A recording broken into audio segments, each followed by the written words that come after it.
Hey everybody on YouTube, Lord Mar here, and today we're going to be again looking at the WVR3 headset from Direkt-tek.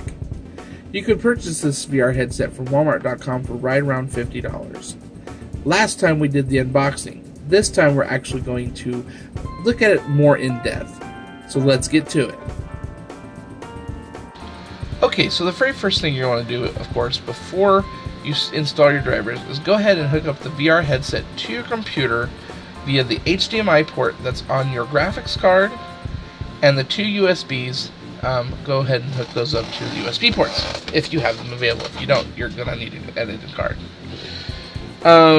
Before we can install the drivers, obviously, though, you're going to have to put in the disk that came with your VR headset. So go ahead and do that, and you should be prompted with an auto run here. Just like this. When this screen comes up, the very first thing I would suggest you to do is go ahead and look at this top PDF. This will just give you a basic rundown of what to do. You know, assemble a two-piece head strap, you know, fasten the overhead wires, unbox accessories, connect headset and controller to a laptop or PC. We've done that. I have not done the controller because I actually have a Bluetooth Xbox One controller I will be using. And then, of course, install SteamVR. Now, this is a step that we'll get to here in a moment. Now, the next thing you're going to want to do is look over your user manual. And the reason for this is it gives you a basic installation of this.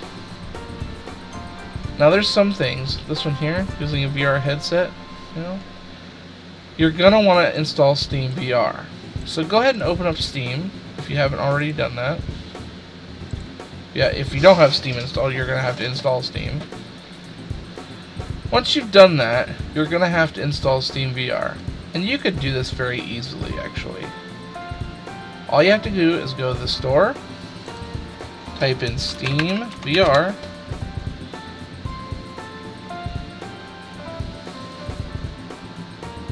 go down where it says SteamVR, and on your guys's it'll say install. For me, I already have it installed.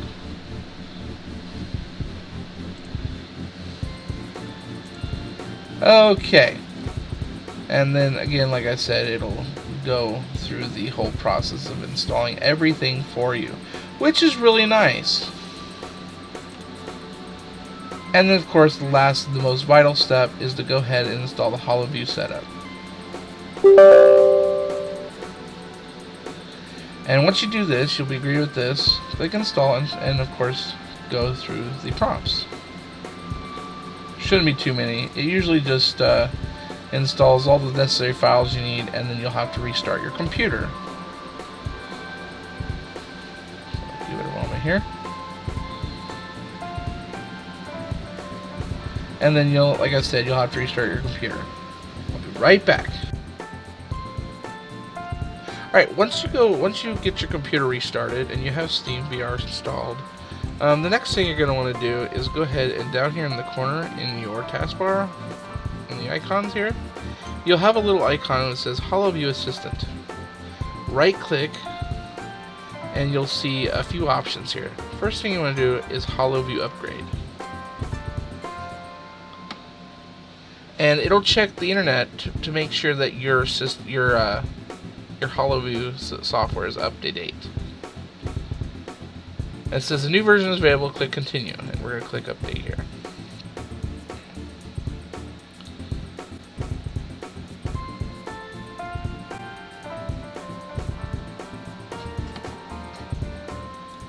Okay, so once you get the update all downloaded and installed, you're going to come back to the Holoview setup installation folder. Go ahead and click next and go through the prompts and actually finish the installation. When you get to the prompt that says reboot your computer again. Okay, once you've restarted your computer and you got the software updated and everything, the next thing you're going to want to do is go ahead and open Steam. And up here in the upper right hand corner of the screen, you'll see a little VR thing. Because you've installed SteamVR already, you should be good to go.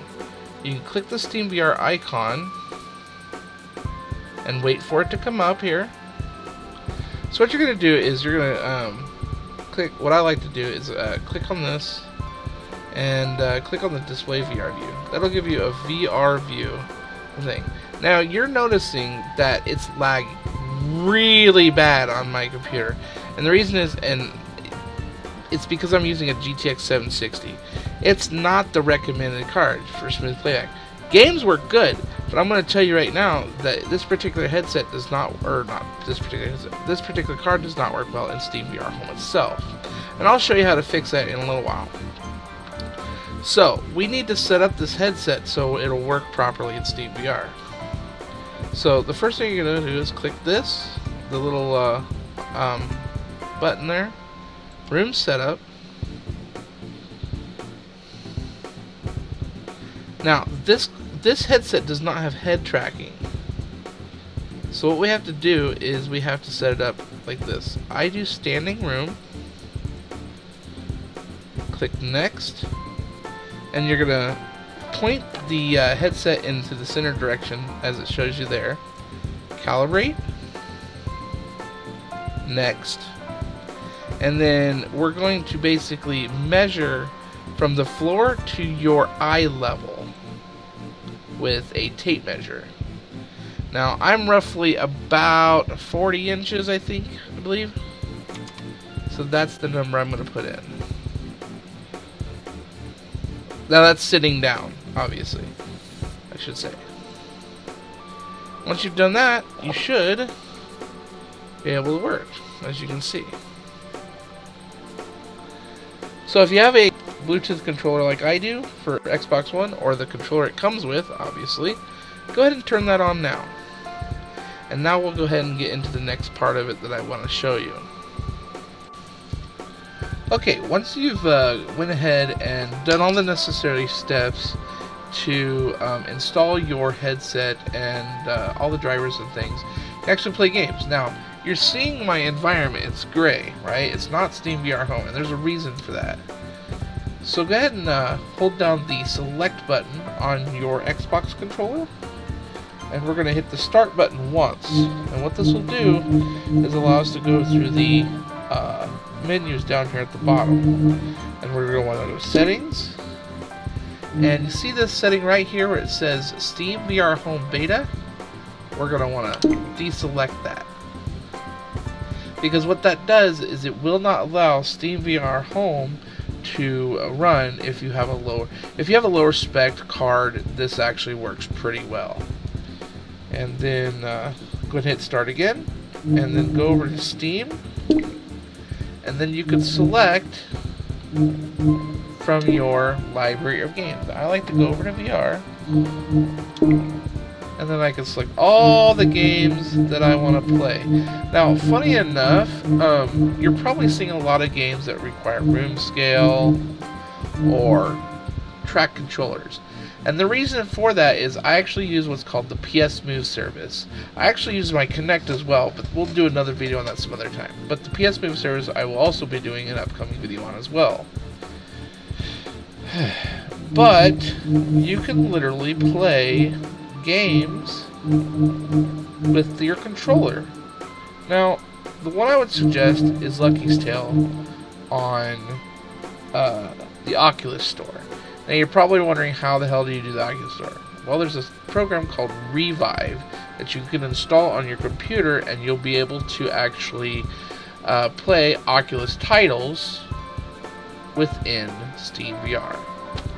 Note another thing that I want to say about this headset is before you actually start using it, make sure you adjust the IPD slider under here to make sure it fits your field of vision better. So just as a test run here, we're going to go ahead and load up Luckey's Tale.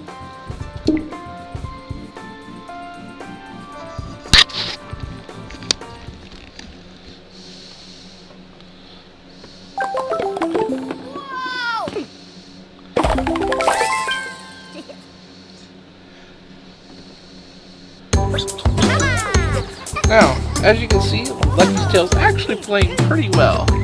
And as you can see, I can look around with no problem, but as you can see, there's no head tracking, and that's just because this is a 3DOF headset. So far, and I've played this for about a week or so now, and my initial impressions are pretty good. I really do like the headset. It works pretty well. I've had this headset for a couple weeks now. My initial impressions are pretty good. I do like it. It works pretty well. We're just going to go ahead and play a little bit here just to kind of...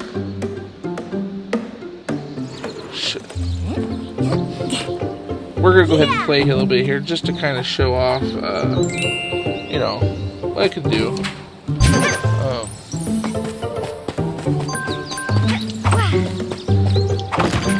It's pretty fun. I think it's cool. It is definitely interesting. Now, I don't know if you can notice it in the video, but it is lagging a little bit, and that's not, I don't think that's due to the game itself. I'm actually using a program called OBS Studio. The problem is my computer, again, like I said, my graphics card is not the most advanced thing in the world, so it does lag a little bit because of not only the VR game playing, but the recording as well. So it's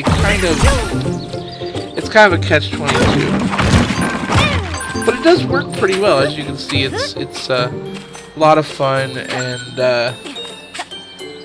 it's interesting to play. I will say I've never played a game such like this before. It's definitely interesting.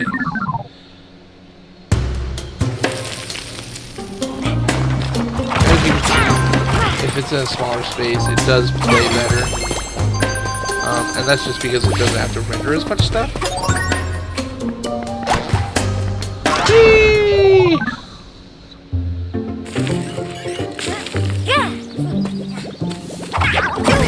I'm gonna go ahead and finish this first initial level here. Let me kill this thing. And then we'll go ahead and jump in there.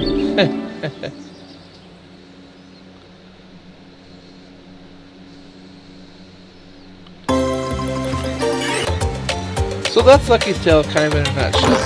Let's go ahead and look at what the headset looks like from the outside. Looking in. As you can see, Lucky's Tale's working. It's doing its thing. There's a light sensor right here in the middle that actually, see that little light you see there? You can see it, but I can't. I could put my thumb over it, and then I could show you guys what I see through the headset. As you can see, these are clear lenses, so that means there's not going to be as much screen door effect or God rays. It's pretty clear. I'm very impressed on the quality of this headset of how much it costs. So, as you can see, like I said, you can see that pretty well. It's pretty awesome. This headset is pretty cool. There's some Velcro right here, and that's for a head tracker for the PS Move service, and then my Bluetooth controller sitting right there.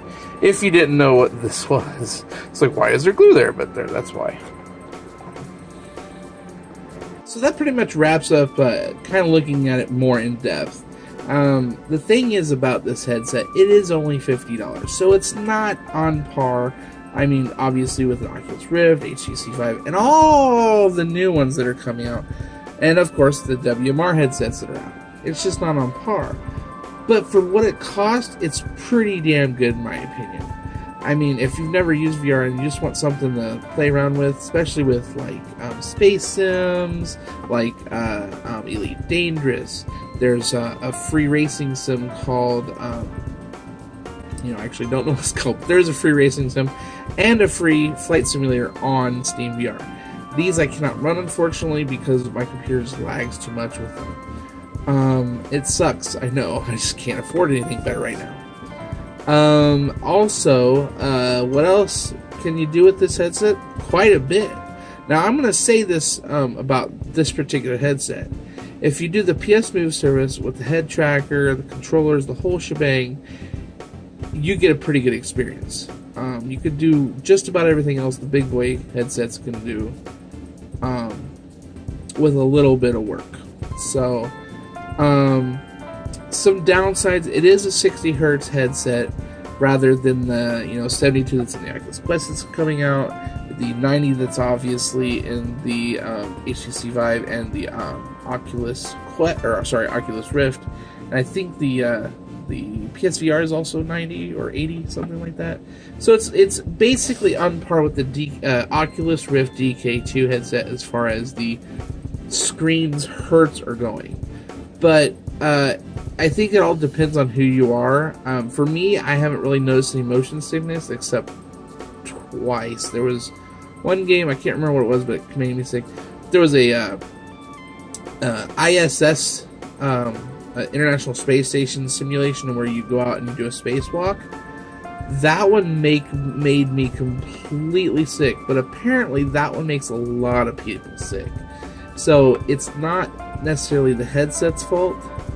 Another kind of gripe I have, this particular headset, and it could just be because my computer, if you are in SteamVR and your computer lags while you have the headset on, like if it's a severe lag, your center of space will move.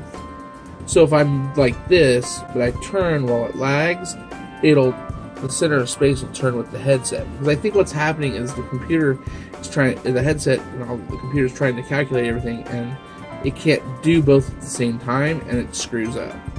But I think that's more of an issue of my hardware rather than the headset itself. The headset, the VR headset, I think is actually for the money a good buy. Again, like I said, if you're looking for something that you don't want to use, VRidge, if you don't know what it is, it's a way to do a PC stream from your phone to your computer, either using USB or a 5 gigahertz band router. And that makes it to where you can use your phone, like the Google Cardboard, and your computer SteamVR. Mine works, but I just didn't like it, and the optics ain't nearly as good as this, especially with the resolution on this particular headset. Now, the resolution on this headset is higher than the CV1 Oculus Rift and higher than the regular HTC Vive, and those headsets are amazing. So, I think with all that being said, would I buy this headset again? Yes, definitely. Would I recommend it to you? Yeah, definitely. There's some folks out there that wouldn't recommend it, but personally I would, and I think it would be a good starting point for somebody who wants to get into VR. I'm in that point myself. I'm, an enthusiast, but mostly from the outside looking in, because I just can't afford anything else. Eventually I'll be able to, but right now it's just not the time for me. But this is something I can definitely do. I mean, the headset, the PS Move controllers, the tracker, the cameras, all of it together costs probably $90. Maybe more of like $100. Can you buy a Windows Mixed Reality headset for $100? Probably not. No, I haven't seen one. So, it all depends. And also, if you're a DIY VR enthusiast, this might be something good for you to look into. Or if you like flight sims and stuff like that. I think if you want to get into VR, check it out. It's at Walmart.com. I'll leave a link in the description to this VR headset. Well, I hope you've enjoyed this video. If you're not already subscribed, go ahead and hit the subscribe button. If you like the video, go ahead and hit the like button. Also, hit that notification bell so you know when new videos come out. And like always, till next time, we'll see you later.